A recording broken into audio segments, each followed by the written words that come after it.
Rashad. Waiting on Brendan, OCL, Kenneth, Yerlani, Mia, Yes, ma'am. Amari, Gavin.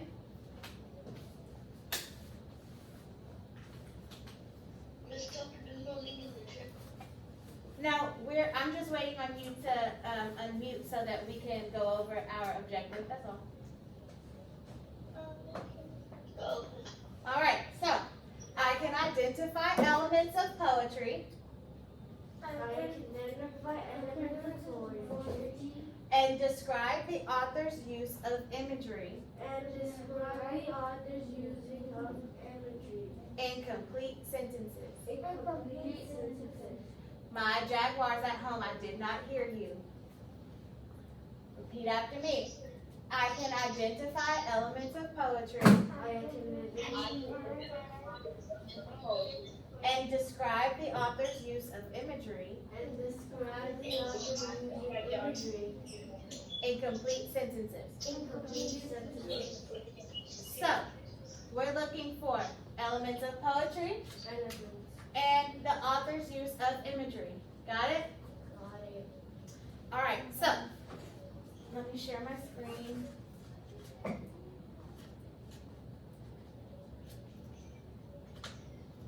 All right, so on Monday we talked about visualization, right? Poetry is best understood by visualizing what we read. So, some questions to ask as you read. What do I see in my mind? What would I smell? What would I hear? What would I taste? And what would I feel? Imagery appeals to our five what? Our five senses. I need everybody in class and at home. What are our five senses?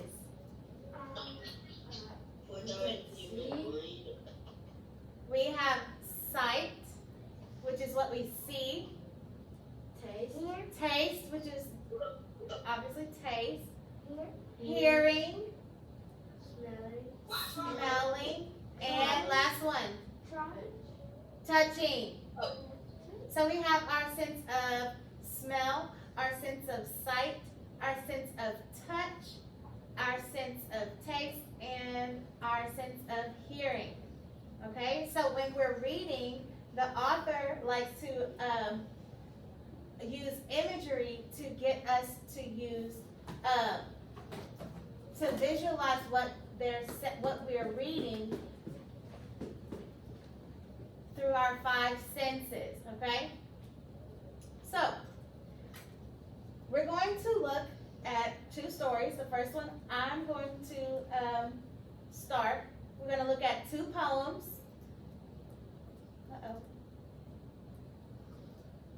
We're going to look at two poems, and we're going to find the author's use of imagery in each poem, okay? So, let me see if I can make this bigger for y'all. Hold on.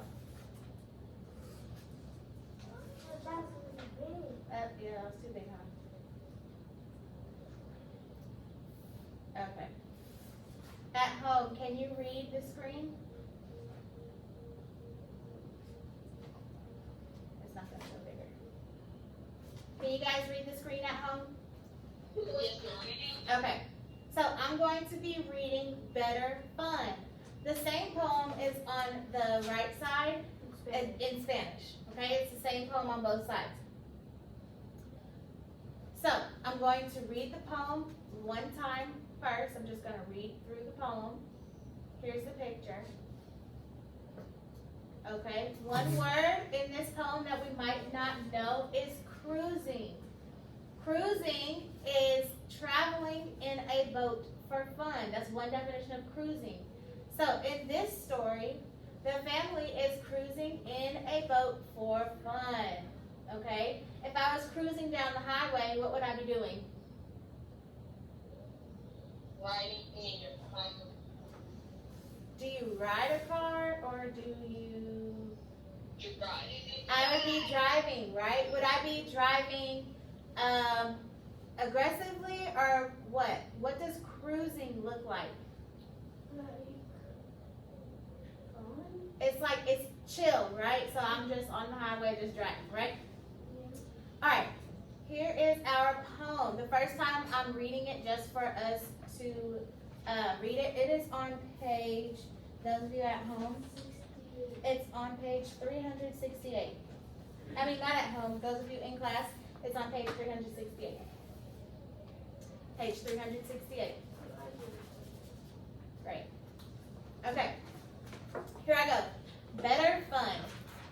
Cruising this river on a rubber boat at full speed, bumping our way to the base of the thundering falls to end up completely slapped and drenched by the cool river water beats by far any amusement park attraction. Remember, one time I'm gonna go a little bit slower. Cruising this river on a rubber boat at full speed, bumping our way to the base of the thundering falls to end up completely slapped and drenched by the cool river water beats by far any amusement park attraction. So, I'm going to try to find some uses of imagery in this poem, okay? So, if I am looking for imagery in my poem one, focus. If I'm looking for imagery in my poem, I'm looking for a couple of things. I'm looking for similes, I'm looking for metaphors, and I'm looking for adjectives. What is a simile? Similes compare two things by using what? Like, Thank you, like or as. What is a metaphor? A metaphor compares two things by saying something that is true or not true? Not true. Okay, and that would be like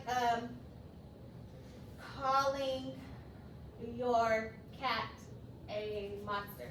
Is your cat really a monster? No. My cat is a monster. Your cat probably just mean, not actually a monster, okay? And an adjective. What is an adjective? An adjective, repeat after me, an adjective. Adjective. Online, I need you doing the same thing. An adjective an is a word adjective that describes a noun. that describes a Okay, so I'm looking for describing words or descriptors, adjectives. I'm looking for similes, and I'm looking for metaphors. Here I go. I'm going to stop when I get to them. If you notice any, ask me to stop. Say, stop, Miss Tucker, okay? Cruising this river on a rubber boat at full speed, bumping our way to the base of the thundering falls.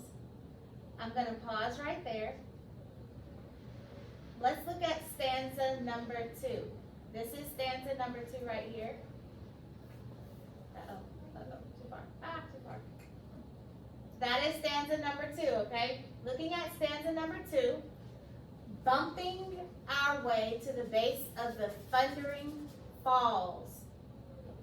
Bumping. I'm looking at the word bumping. They have used bump as a verb. Bumping. Bumping our way to the base of the thundering falls. Now, what does that mean?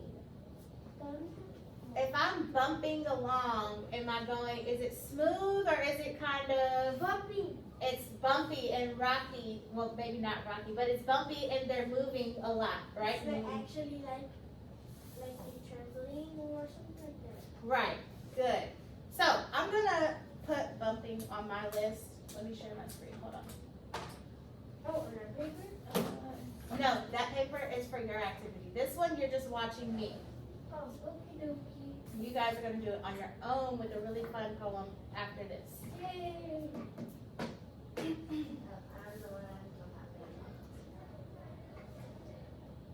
Okay, so I'm going to add bumping to my use of imagery side.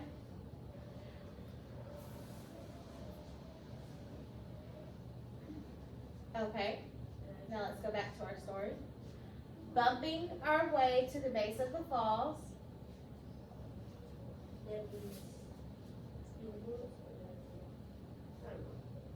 I'm gonna put that down. To the base of the thundering falls. Thundering falls. When they say falls, what are they talking about? Falling. Are they talking about falling? Look at the picture. What are they talking about? What is this? What is this blue stuff? Water. And it's falling, right? What is that called? A what? That's not a metaphor. Adjective. Have you guys ever heard of a waterfall? Yes. When there's like a body of water and then it's on a cliff Yeah. and it's falling. Let me see if I can find a picture of a waterfall. Well, I actually seen a movie of a big dinosaur, and that's like the water. Oh, yeah, That's the good. waterfall. Okay. Waterfall. Images. Okay, these are waterfalls. So they are riding a boat. They're cruising the river, and they get to a waterfall. Okay, obviously it's not a very big waterfall because that would be dangerous. Yeah. But they're bumping their way to the base of the thundering falls. Let's look at this word right here. Thundering. Thundering waterfalls. What is thunder? Is thunder in water? No. Where's thunder? It's when it rains. It comes from rain. Okay, it's in the sky, right? Okay, so the thundering falls. Can falls actually thunder? No. So I'm going to add that to my use of imagery. Here. Thundering falls. And I'm gonna look at thundering falls one more time, and I'm going to think about what sense is the author trying to appeal to. Thundering makes you think of Rain. what would be the noun or the thing. Maybe Noun. like hearing. Okay, that's the sense. So thundering makes me think of thunder or a thunderstorm. And what sense does thunder appeal to? Do you taste thunder? No. Can you see thunder? Yes. You can see thunder? No. You can see lightning, you can't see thunder. Can you, I said taste, can you touch thunder? No. Can you smell thunder? No. What can you do with thunder? You can hear. You can hear thunder. So this is appealing to our sense of hearing. Now, what did the author mean by thundering falls? What was he trying to get us to understand about the waterfall? It was what? Thunder. If it's talking about your sense of hearing, what word might we be able to use to describe what we heard? It was noisy. It was noisy. Can somebody give me another meaning that the author might have meant when he said thundering falls? I want somebody at home. Let me see who I got. Jeremiah.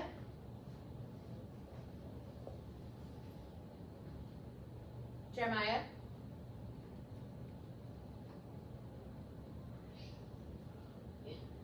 Okay, what do you think the author meant by thundering falls?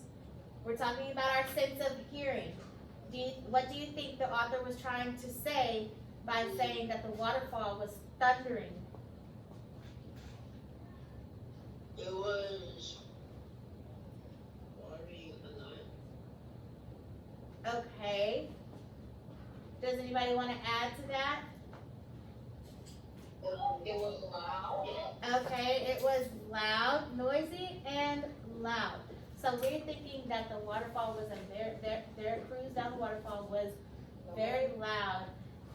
One John's here, Alice is in the restroom. Can you send her to the room? Yes, ma'am. Come on. Okay, we're gonna move on. To end up completely slapped and drenched by the cool river water. To end up completely slapped. One. Go ahead.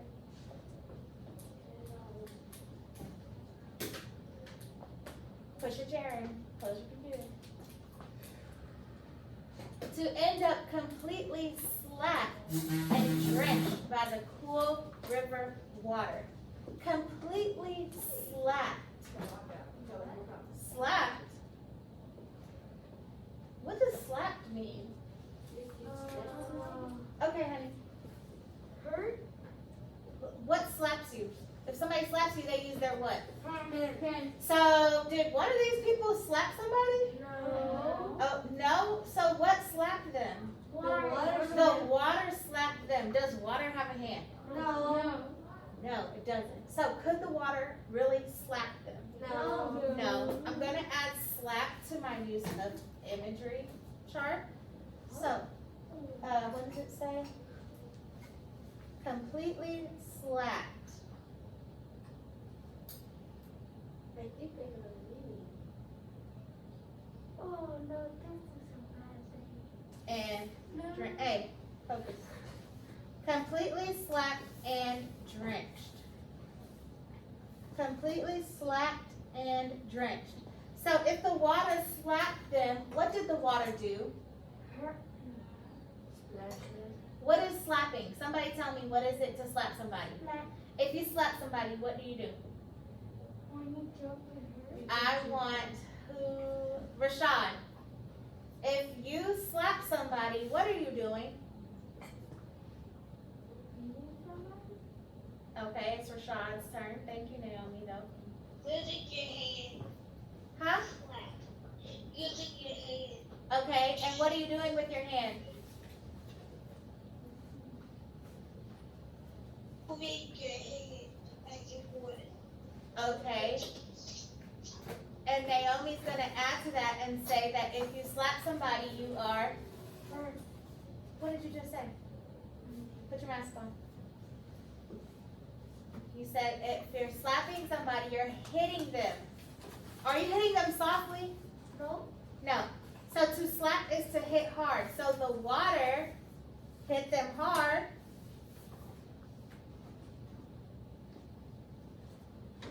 Hit them hard.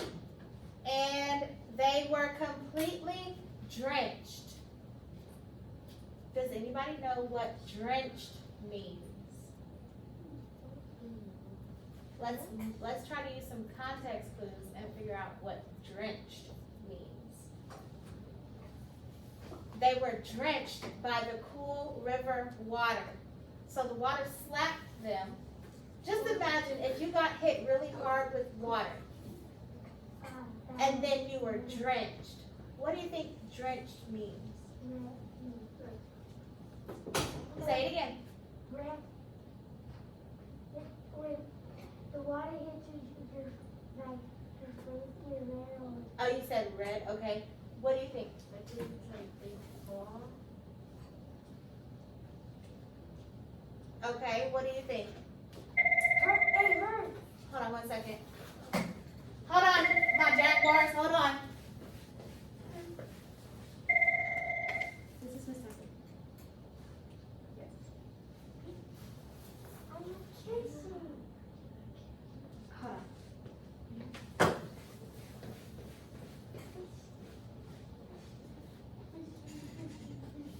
I want you guys to take a second and think about what the word drenched means. If you're at home and you don't know what drenched means, I want you to look it up. Here's the word.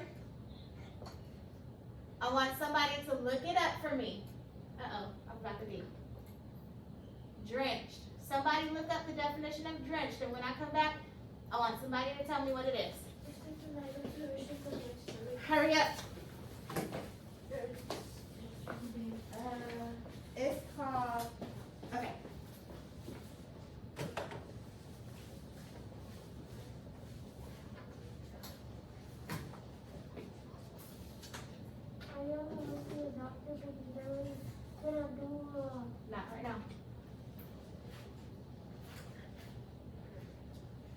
right, did somebody look it up for me?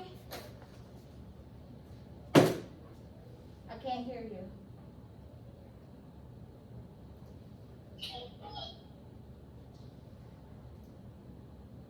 Who looked the word up? Which one of my jaguars looked it up? Kenneth, what does it mean? What does drenched mean?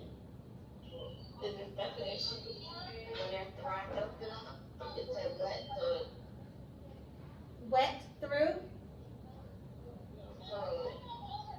or wet thoroughly? Okay, so wet thoroughly, that means that it is soaking wet. So they ended up completely slapped and drenched by the cool river water.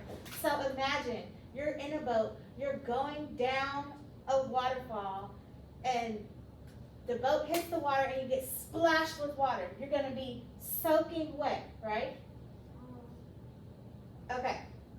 And they're saying that that beats by far any amusement park attraction.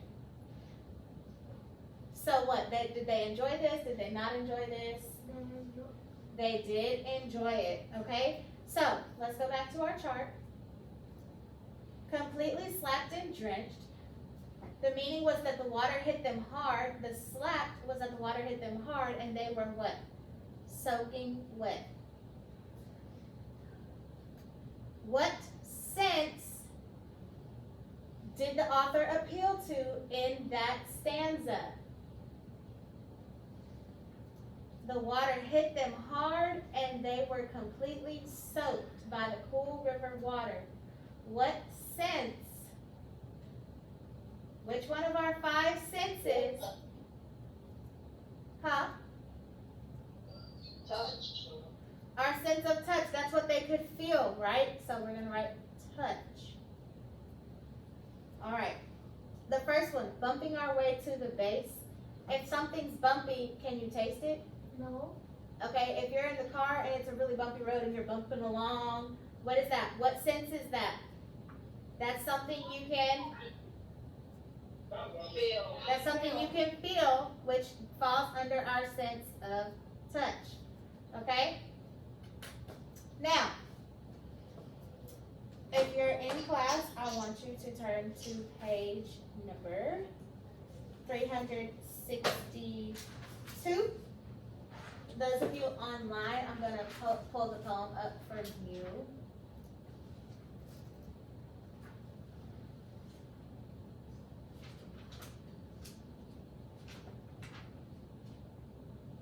Hold on. Moving slow today. Uh-oh. Access denied. No.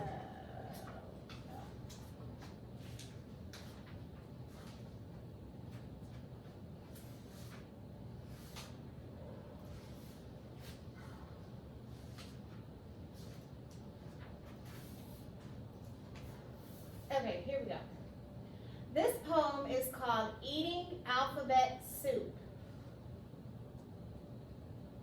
This one is called Eating Alphabet Soup.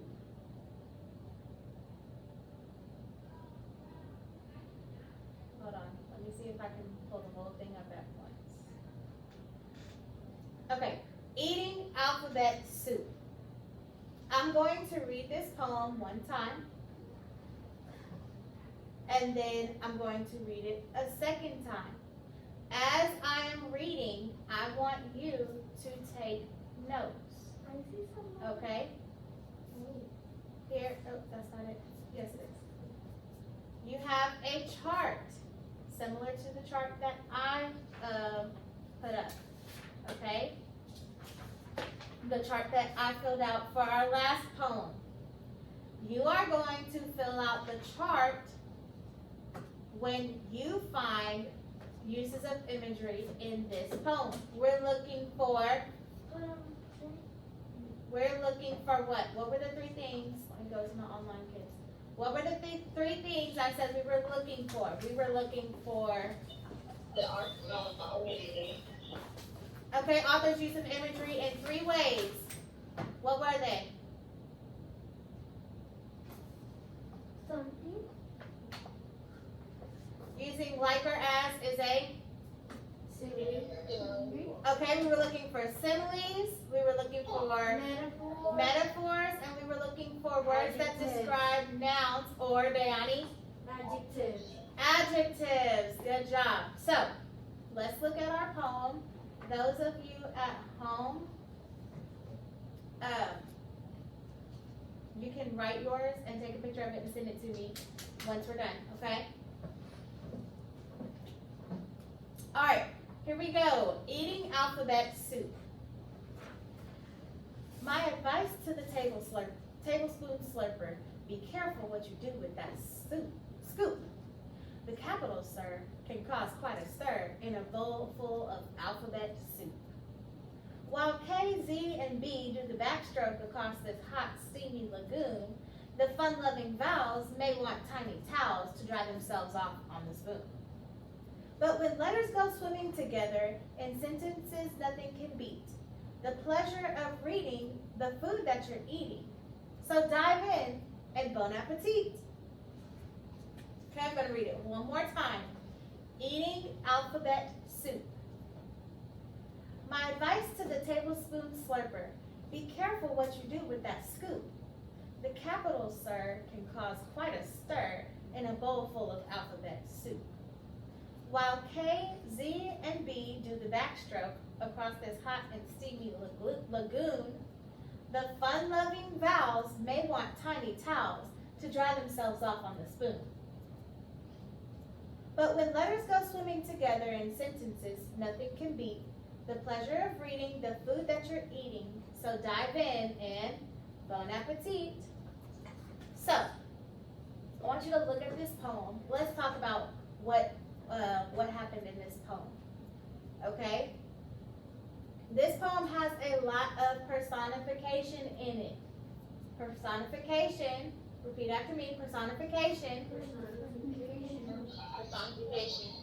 is when the author assigns human qualities or abilities to inanimate objects. So, what that means in simple terms is you're giving human abilities to something that's not a human. So, let me think of one. My refrigerator is running. Is my refrigerator actually running? No. My refrigerator does not have legs. My refrigerator cannot run. That is a metaphor to explain that it is on, right? Does that make sense? Yeah. Okay. So, I want you to find some uses of imagery. Some examples. Let's do 4 examples. Let's do 4 examples of imagery that the author used in this poem. I'll start you off with 1, and you can tell me what the author meant by this. And then I want you to tell me the sense that he appealed to. Okay? All right, let's see.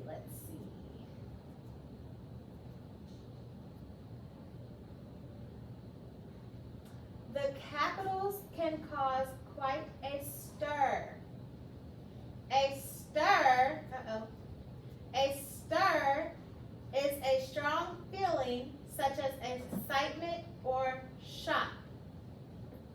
Okay? What are these letters made out of? This is soup.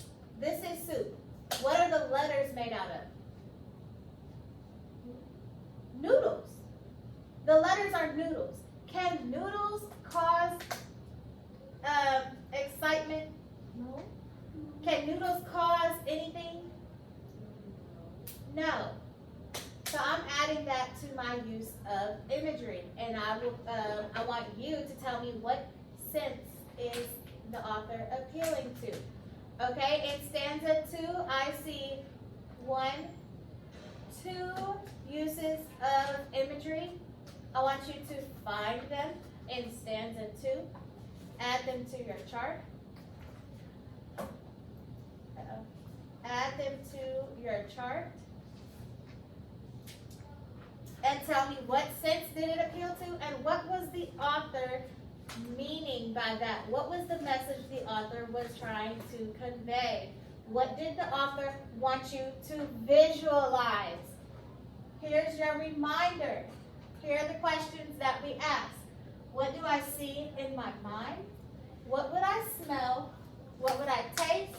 What would I feel? And what would I hear?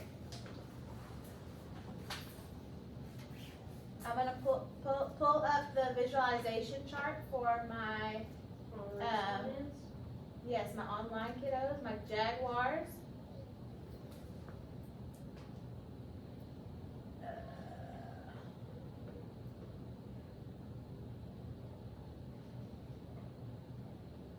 Okay.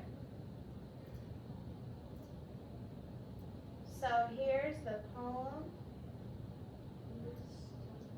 Hold on. And here is our chart. Okay.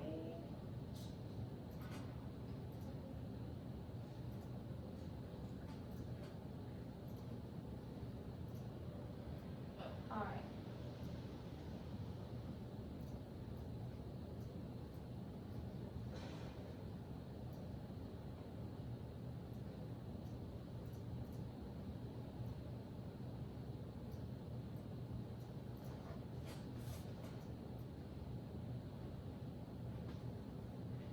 If you're in class, you have the book in front of you. You may go ahead and begin.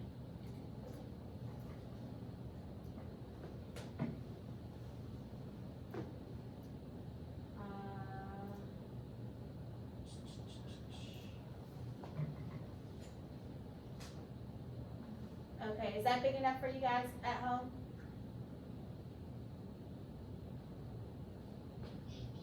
Yeah. Matter of fact, here, let me do it this way. I'll put it in the chat.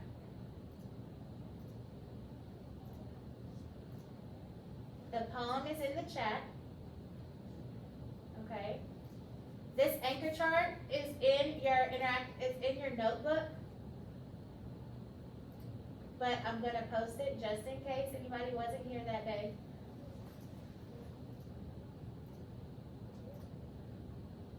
And I'm also going to paste your chart that you're filling out, okay?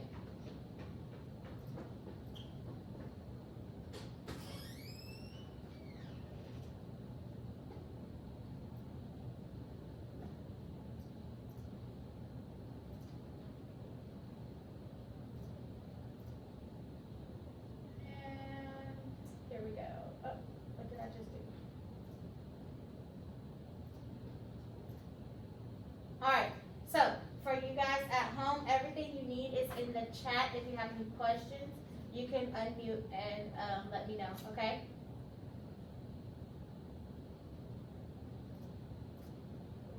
I'm gonna give you guys 15 minutes to complete this activity, and then I need you to go on your Imagine Language and Literacy, okay? That's for the guys at home.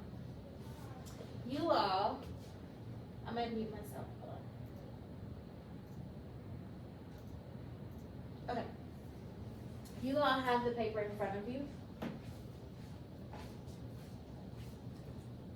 So I want you to go ahead and begin. I had a question this time. Hold on, hon.